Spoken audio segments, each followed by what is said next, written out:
I haven't eaten for 3 days since Daddy died. Help me!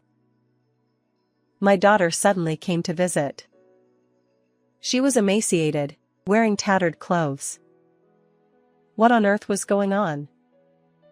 I couldn't make sense of it, but due to certain circumstances, I decided to ignore her. It's not my concern. But then my daughter's demeanor changed. What? Are you still my mother? Are you going to abandon me? Certainly, as a parent, one would try to help a distressed child, but I couldn't. Because. Can you all guess the reason? I'm Abby, 58 years old, working at a hospital as a medical secretary. I lived alone in an older home. However, it wasn't always that way. 18 years ago, I was married and lived with my family of 4. My husband, Cyrus, 3 years older than me, was a kind man. His stepdaughter, Ashley, had just turned 3. We met through mutual acquaintances, but Cyrus's wife had recently passed away, leaving young Ashley behind. My mother helps with raising Ashley, but she's getting older, and I worry about her. Plus, it's heartbreaking for Ashley to grow up without a mother's love. You're very kind. I was drawn to Cyrus's kindness and gentle nature when it came to Ashley and his mother. At the age of 40, I enjoyed living alone and thought I didn't need to remarry. However, I decided to marry Cyrus because I wanted to share my life with him. My live-in mother-in-law was 63 at the time. Although she seemed kind during our first meeting. Nice to meet you. I'm Cyrus's mother. I'm Abby. Pleased to meet you. You're well-mannered. My son's ex-wife lacked education and was a terrible daughter-in-law. If someone like you becomes Cyrus's wife, I'll feel relieved.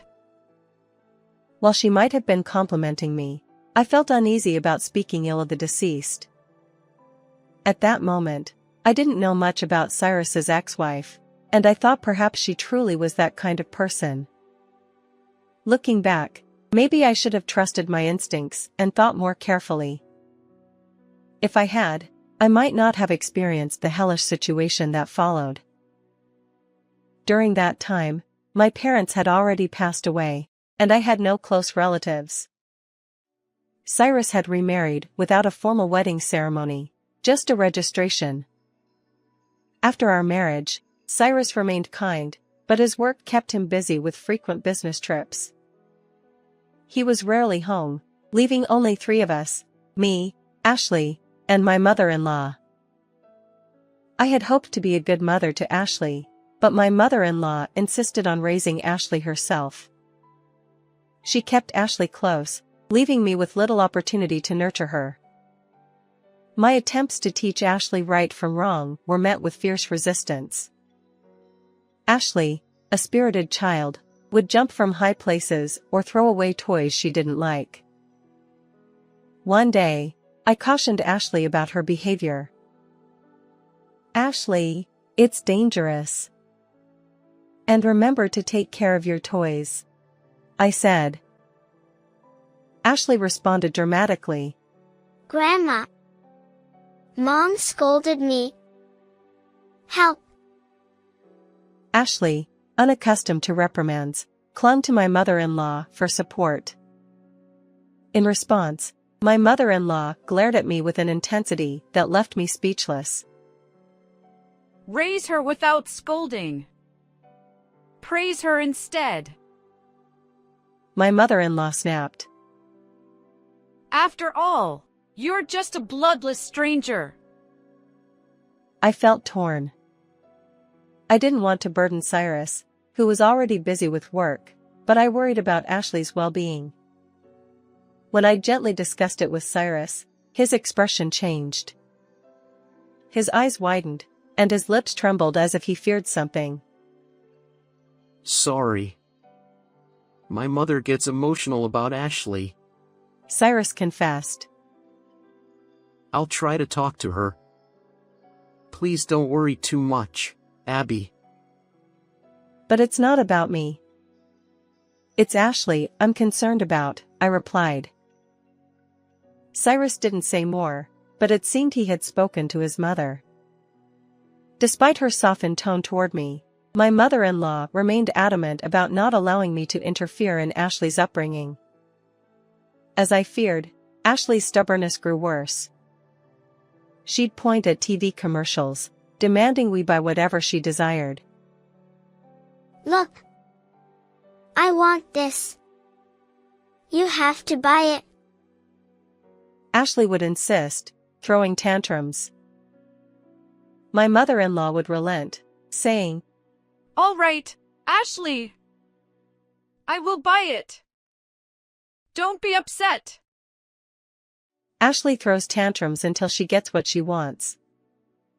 When she was younger, it was mostly toys and inexpensive treats, but as she entered middle school, she started craving expensive items. She shamelessly begged for brand-name clothes and bags that her wealthy friends owned. My mother-in-law tried to buy these things for her, but eventually, money became tight, and she turned to me. As a mother, it's only natural to buy what she wants. See? Stepmother is heartless. Ashley also berated me. I consulted Cyrus. What? Ashley is that demanding? Cyrus seemed surprised, and no wonder. Ashley only played the obedient, cute child in front of her father. Cyrus lovingly advised Ashley. Ashley, we're things within your means. Not everything you desire is attainable. Learning to be patient is important.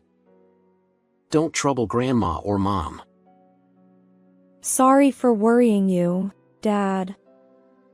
All my friends have these things, so I wanted them too. I'll try to be patient from now on. I'm glad you understand. My mother-in-law nodded too, and I thought things would settle down. But I was wrong. The next day, when Cyrus left for work, Ashley's attitude was changed. She kicked me hard from behind while I was hanging laundry in the yard. I fell, hurting my back. Ouch! What are you doing? You dared to tattle to Dad about me.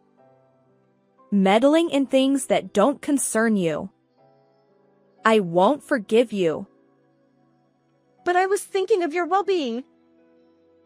Shut up. Ashley's behavior worsened over time. Despite discussing it with Cyrus, she'd pretend remorse in front of him but retaliate against me in secret. Soon, rumors spread among neighbors and school teachers that the stepmother mistreated her. She even posted negative comments about me on social media. I became an outcast, enduring insults day and night. Afraid of Ashley's retaliation, I stopped confiding in Cyrus. By the time Ashley graduated middle school, even my mother-in-law couldn't handle her anymore. Amidst all this, my mother-in-law suddenly collapsed and passed away. Tut. The old hag probably didn't save enough allowance.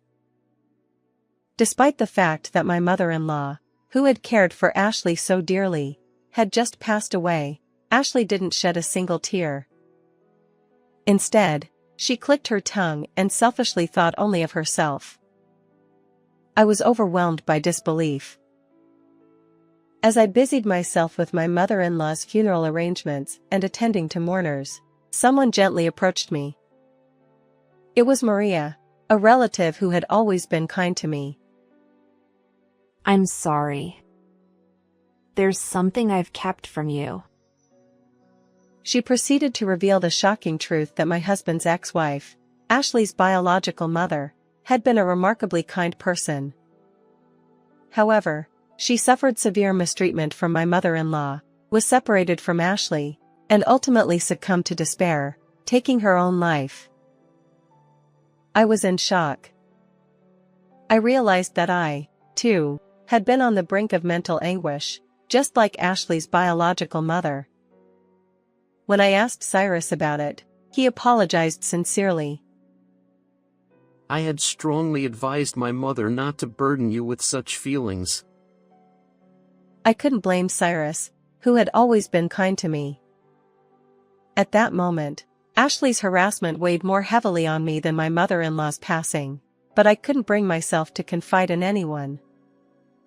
Ashley was that terrifying. I considered facing Ashley once more, but by then, it was too late. Her behavior had deteriorated further. As middle school graduation approached, she skipped classes, roamed around with heavy makeup, and pilfered money from my wallet. When Cyrus was present, she behaved innocently, but in his absence, she intensified her cruel harassment. She spat at me and even threw objects at me unexpectedly. Why do you behave so horribly? You act sweet in front of your father. Humph. Dad's wealthy, you know. All the assets will be mine. You're in the way. Get out of this house. I don't need money. I just wanted to be your mother. Shut up. Ashley seemed impervious to my words. She grabbed my hair, dragged me, and kicked me from behind. My body was covered in bruises. Her harassment escalated, and during Cyrus's extended business trip, I was finally forced out of the house by Ashley, who left me with nothing but the clothes on my back. It was a bitterly cold day, snowflakes drifting down. The neighbors viewed me as a wicked stepmother, and I couldn't seek help. Standing numbly outside the locked front door, shivering in thin clothing, I was startled when Cyrus returned from his trip earlier than expected. Abby? What are you doing out here?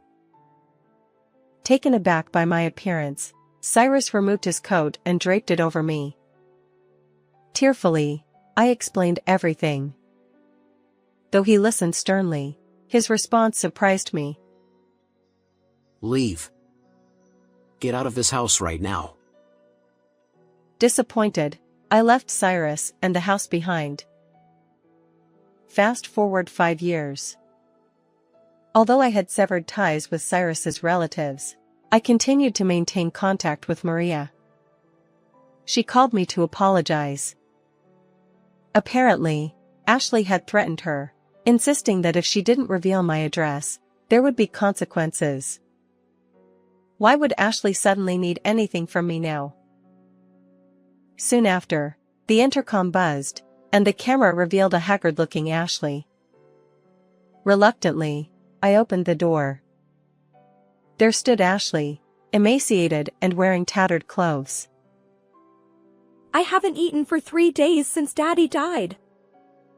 Help me. What on earth is going on? I was baffled but stood my ground. I have no obligation to you. Ashley's demeanor shifted dramatically. What? Are you still my mother? Will you abandon your daughter? While it's natural for a parent to want to help a troubled child, I had no such obligation. After all, I had suffered immensely at Ashley's hands. You're a stranger. If you persist, I'll involve the police. I shut the door and locked it. Remember this. I'll make you regret it. From beyond the door, Ashley's angry shouts echoed. Soon after, the harassment began, graffiti on the walls, garbage in the mailbox, all orchestrated by Ashley. I had evidence, and I wouldn't tolerate it any longer. I had prepared for Ashley's visit. I called her. Hey, it's me. Can you come over? I need to discuss something. Finally willing to help, Mom. I'll be right there. Make sure you have a substantial amount of money ready. Otherwise, things won't end well. Ashley arrived, jubilant. Hand over the money quickly. And don't try to deceive me with pocket change. I won't give you any money. What?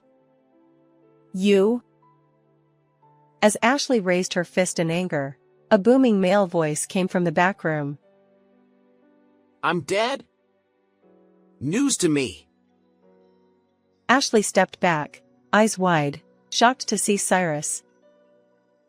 In reality, when I left the house, Cyrus had warned me. Abby's safety is at risk. Living with Ashley is impossible. Let's pretend we're divorced, and you should leave for now. Subsequently, Cyrus bought another home for me. His frequent business trips allowed him to shuttle between Ashley and me. So when Ashley claimed Cyrus was dead, I immediately saw through her lie. How dare you deceive me? I believe it was you who told the lie. I know everything. In fact, I had heard about Ashley's situation from Cyrus. 6 months ago, Ashley had married someone she met on a dating app. However, her reckless spending and mounting debts led to a divorce, and she was kicked out. Cyrus had stepped in to cover her debts. You're an adult. You need to stand on your own from now on. But Ashley's lifestyle remained unchanged. She accumulated more debt, and desperate for money, she ended up at my doorstep. If you're not divorced, then you're still my mother. Give me money for your daughter. I was exasperated by Ashley's audacity. You and I never had an adoption arrangement. We're not parent and child. I'll report your harassment. What? I haven't done anything like that. You intend to accuse me without evidence? I showed her the surveillance camera footage. As soon as Ashley left after hurling insults, I suspected she might try something, so I installed cameras. The footage clearly captured Ashley harassing in front of my house. Ashley! What are you doing? Humph. I don't want to hear it from a man who abandons his daughter. Ashley finally revealed her true self even in front of Cyrus. This conversation is also recorded, serving as evidence. Cornered, Ashley turned pale. She desperately apologized and begged for forgiveness. Please don't involve the police. Let it go. I just wanted some pocket money. I sternly replied. I won't forgive you. I'll never forget the harm you've caused me. Besides, forgiving you here won't benefit you. Pay for your sins. No. Cyrus and I stared coldly at the crumbling Ashley. Subsequently, Ashley was arrested and found guilty. Even after her release from prison, her actions remained infamous, and no one was willing to help her. With debts looming, she faced a miserable life. We sold my mother-in-law's house, and Cyrus and I moved to a rural home where Ashley wouldn't find us. Her phone number was blocked, ensuring we'd never meet again. I now enjoy peaceful days with kind-hearted Cyrus. How was this story? Please subscribe to the channel. See you in the next video.